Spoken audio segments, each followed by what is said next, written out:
All right, ladies and gentlemen, time now for Iwan. Yeah!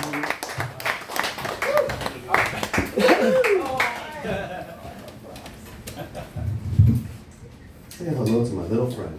Yeah, I got a couple of little bag of tricks over here. Let me take a hit of it. I got this little thing. You guys see this? Happy Halloween, boo! All right, let me tell you guys a story. It's the story of the voodoo dick. All right. It was a businessman, right? And he's on a faraway trip to a very foreign land. And he goes to this magical antique shop, right? And the number one item in that magical antique shop is the voodoo dick, right? So he knows this, right? He's like, I got to have this object, right? And the guy's like, no way. He's like, I'll give you $1 million. It's like, okay. So anyway, he takes it home, he shows his wife, right? His wife's like, what's this? He's like, all right, check this out. He's like, voodoo dick, dog's ass, right? So he jumps out of the box and starts fucking dog's ass, right?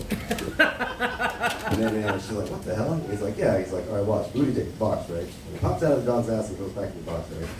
He's like, yeah, you know, you can use this, like, when you're by yourself or whatever, right? And she's like, I would never use that, that's crazy, right? He's like, all right, whatever, you know, happy anniversary, here you go. Anyway, a couple months later, he goes on another business trip, right? This time a real long one.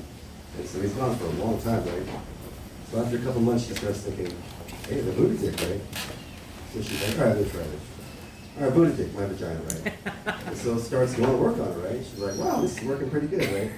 But it's been a couple months, you know, so she forgets how to turn it off. So she's like, damn it. And then so she has to go to work, right? So she just puts her clothes on over it, and like she shows up to work, right? And she's like, her boss is like, wait, what's going on with you? There's something wrong. He's like, oh, no, nothing, it's fine. She's like, He's like, no, there's definitely something wrong. What is it? She's like, no, it's fine, it's nothing. He's like, now you better tell me or else you're gonna be fired, right? And she's like, okay, you know, and she starts explaining to him, she's like, this thing called the voodoo dick. He's like, what? Voodoo dick my ass. Okay, my name is Iwan. I'm an LA native. I was born in LA, and I grew up mostly in Pasadena, but I come to LA, you know, to help my parents on the weekend and stuff.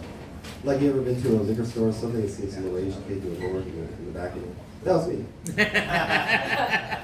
Yeah, I'd have to translate for my parents every now and then. It's kind of weird, right? Because they're the parents, you know. I'm like, hey, Mom, this policeman says she's going to give you a ticket for driving too slow on the freeway. Yeah, he says you got to go faster than 35. Yeah, I did serve in the United States Army, first cavalry division in Florida. It's pretty cool, you know. It's weird being the only Asian person, though, you know. Every day, people are just looking at me like, are we supposed to shoot this guy?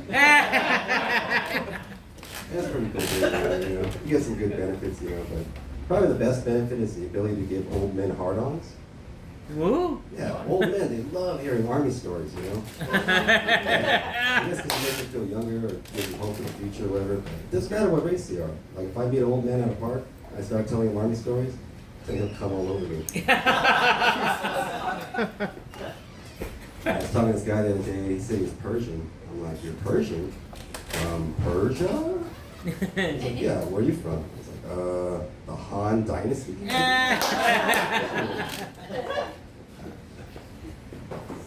Okay, yeah, you know, a lot of gay cultures are actually quite, anti-gay cultures are actually quite gay, you know?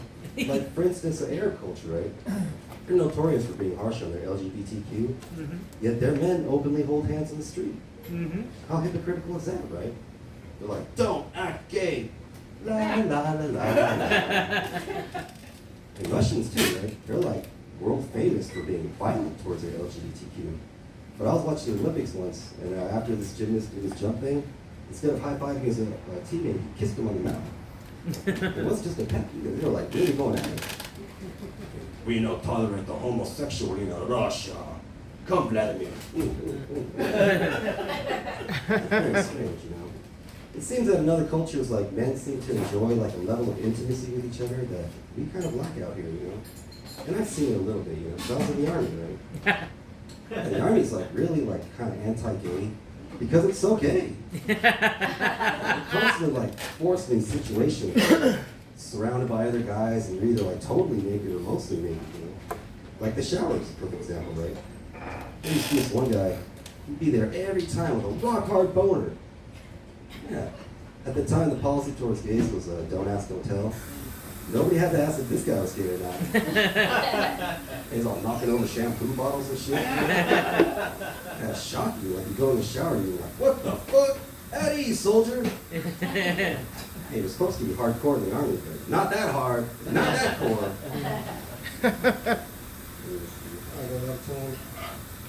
Yeah, some people go overboard with the salt, you know? Like I made my buddy breakfast the other day, and without even tasting it, he started pouring salt all over and shit. I was like, dude, I think those pancakes are salty enough. Yeah, I was watching a documentary about World War II, and then, you know, the English soldiers, the whole time they were kind of complaining about the American soldiers taking the women and stuff. They even had a saying. It was like, the problem with the Yanks is that they're overpaid, oversexed, and overhealed. They'd be all laughing like, ho, ho, ho.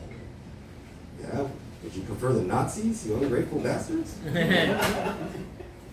Okay, I'll end with this. You know, I'm Asian, you know, and we love Jewish people, you know. All of us, we're like, Sensei, please teach us. My parents, Jewish people don't really like us too much, you know. And I think I know why. It's because of our eyes.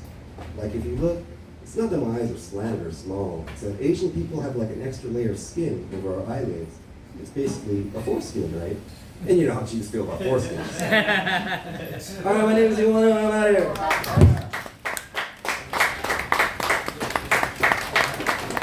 Oh, thank you. Dude, good stuff. I like it. Thanks.